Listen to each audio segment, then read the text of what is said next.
Hi, I'm Stacy with WTI.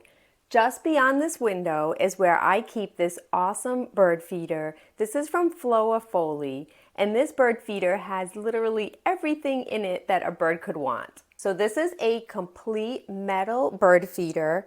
It has two inside compartments so that you can put two different types of seeds if you want. And it has cute little perches for the birds to come up to, hang out, and have their food. The bird feeder has real glass windows and a real metal roof, making it really the perfect cute looking house for the birds. On the exterior sides of the bird feeder are two spots where you can put suet. Now, if you don't want to keep these on, they're completely detachable, not only making them really easy to fill, but also really easy to take off if you would like.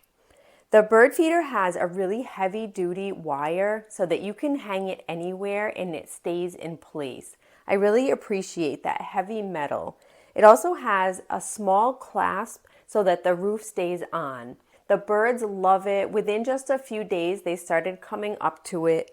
And I like that it even has two little perches on the sides so that tiny birds can sit on there and they can reach in and grab their food. This is such a great birdhouse. It is so cute looking and it's really durable feeling and heavy duty. I love that I can hang it up right outside of my window, sit at my desk, and I can watch the birds have a lot of fun at this feeder. It is really well made and I love that I can see all of my backyard friends anytime that I want. But that's just my point of view.